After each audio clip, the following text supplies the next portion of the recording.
Parce qu'il y a de bonnes chances que le Parti québécois prenne le pouvoir aux prochaines élections, il y a de bonnes chances qu'il y ait un référendum.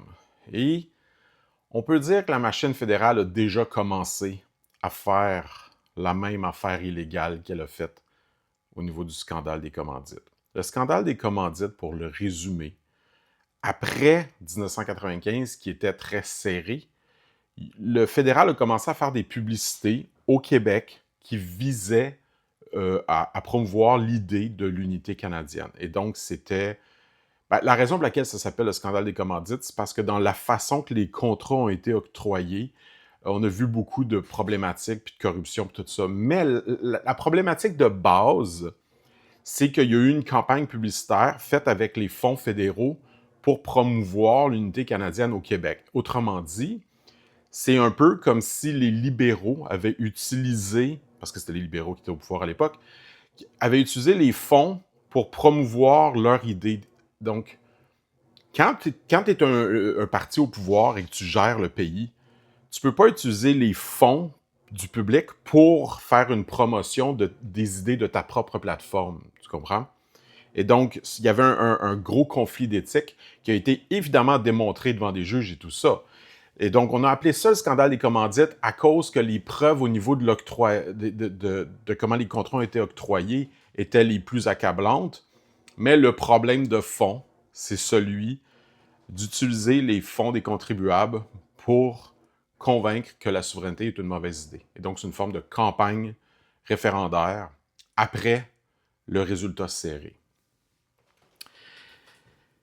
Et évidemment, dans ces publicités-là, il y avait beaucoup de mensonges. Il y a beaucoup de mensonges du côté du non et des mensonges qui sont essentiellement une ordre de grandeur, une ordre de priorité, la structure même. Donc, je vais utiliser une analogie ici. L'Union européenne a été créée par ses membres. Il y a des membres qui se sont ajoutés, il y a des membres qui ont quitté.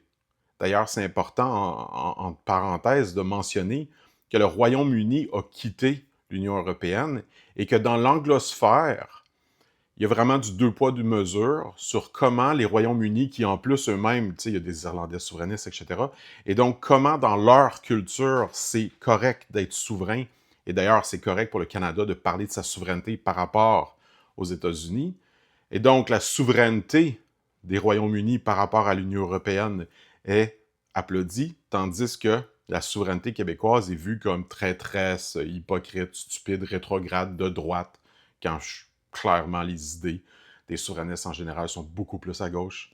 Bref, et donc il y a des amalgames qui se font et tout ça. Et donc, la fédération qui est le Canada a été créée comment? Essentiellement par ce que maintenant on appelle la province du Québec et la province de l'Ontario. Et c'est important de le comprendre, parce que là maintenant, plusieurs autres provinces et territoires font que le fédéral existe. Donc, encore une fois, ce sont ces provinces et territoires-là qui donnent le droit au Canada d'exister. Mais même juste dans le moment de la création, c'est vraiment l'Ontario et le Québec qui s'appelaient d'autres façons à l'époque. Je pense que c'était... mon Dieu, je me souviens pas. C'est parce qu'il y a le bas puis le haut Canada, mais ça, c'était au début justement de la création du Canada.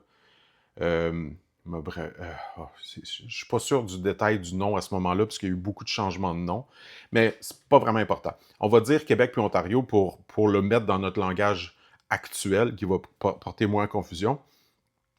Et donc, le Québec et l'Ontario, ensemble, on dit on va s'unir et créer le Canada. Évidemment, il y avait des problèmes parce que le Québec était assujetti après une défaite militaire. Et donc, c'est pas vraiment une souveraineté québécoise qui s'est affirmée là, mais quand même.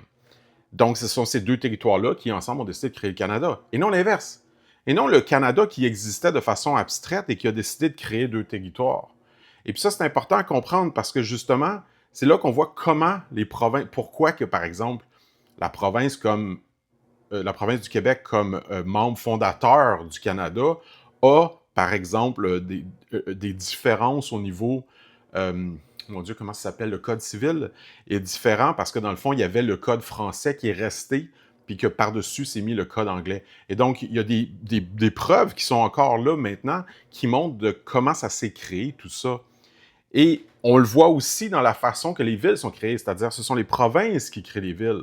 Tu sais, quand on a fait des redécoupages à Montréal ou des redécoupages dans des villes, deux villes sont devenues une, tout ça, c'est la province qui fait ça. Fait que la province fait les villes et les provinces ensemble font le Canada. La province, c'est le cœur. Et donc, cette souveraineté-là qu'on voit, par exemple, encore une fois, dans l'Union européenne, d'un État membre qui peut quitter et d'un État membre qui peut joindre, on le voit aussi avec le Canada. C'est fait historiquement, il y en avait juste deux au début, on en a rajouté, et l'Alberta et le Québec pourraient quitter. Et donc, si on n'est pas capable de garder l'ordre des choses et qu'on voit toujours un peu comme le fédéral, comme le chapeau qui permet aux autres d'exister, puis on devrait donc être reconnaissant au fédéral, au Canada, pour notre existence, bien, c'est le contraire. C'est le Canada qui devrait être reconnaissant de notre existence. Et donc, c'est le Canada qui devrait constamment remercier ses États membres et non pas avoir une attitude centralisatrice qui est de plus en plus condescendante envers ceux qui l'ont créé. Et donc, il ne faut pas se surprendre que le mouvement souverainiste gagne en popularité. En Colombie-Britannique aussi, la dernière fois que j'avais lu, c'était en haut de 15%. En Alberta, c'est beaucoup plus haut. Au Québec aussi. C'est pas surprenant parce qu'il y a un mépris qui est dans la structure même de comment le Canada pense que c'est lui qui chapeaute et contrôle et crée et donne vie à ses États membres, qu'en fait, c'est exactement le contraire.